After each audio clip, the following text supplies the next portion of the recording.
தமிழ்நாட்டில் காமராஜர் ஆட்சி நடக்குதா? முதல்ல காமராஜர் என்ன விளக்கண்ண காமராஜர் ஆட்சி நடக்குதா? எரிச்சலாயிரும். அதாவது காமராஜர் ஆட்சியில் ஊழல் இல்லையா? காமராஜர் ஆட்சியில் கள்ளச்சாராயம் காட்சி இல்லையா?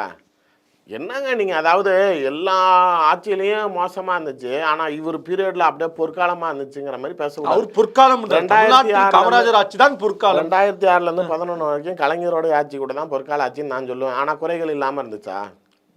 எல்லாத்துலேயுமே சரி.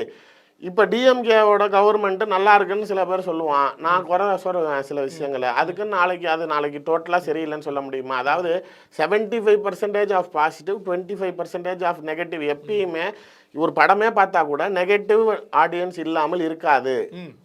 பாசிட்டிவ் ஆடியன்ஸ் மேஜராக இருந்தால் அது சக்ஸஸ் இல்லை. இதுவே இதை பார்த்தாலே வருத்தப்படுவாங்க. காமராஜர் ஆட்சி போய் உங்க குறை சொல்லிட்டு இருக்கீங்க. எல்லா ஆட்சியும் தான் குறை சொல்லுவேன். நீங்க என்ன காமராஜர் மட்டும் என்ன அவ்வளோ? காமராஜர் தோத்தது இல்லையா? தோத்துருக்காரு. அதுவே வருத்தம் பண்றாங்க. வருத்தம் பண்றாங்க. மக்கள் அப்போ உங்களை தூயவராக பார்க்கல, உங்களை தகுதியானவராக பார்க்கல. நீங்க சொல்ற அந்த பொற்கால ஆட்சியை மக்கள் உணர்ந்தானா? திருச்சி வெளிச்சம் அதுதான் தமிழ்நாட்டுடைய வரலாற்று பிழைன்றாங்க. இன்னைக்கும் பல பேர் சொல்றாங்க காமராஜரை தோற்கடித்த தமிழ்நாடுங்க. பரவாயில்ல, நன்றி கெட்ட மனிதர்கள் அப்படின்றாங்க. பரவாயில்லைங்க. நீங்க இன்னைக்கு நன்றி கெட்ட மனிதர்கள்னு ஏன் சொல்றான்னா, அவனால 67க்கு அப்புறம் இங்க காலை ஊன முடியல, வைத்தறிச்சல்ல பேசுறான். நாளைக்கு நான் சொல்றது, நீ யாருக்காக சிறந்த ஆட்சியை கொடுத்தாருன்னு காமராஜரை பிராண்ட் பண்றீங்க? மக்கள், அந்த மக்கள் உங்களை புரிந்து கொண்டு உங்கள் பின்னால் நின்றார்களா?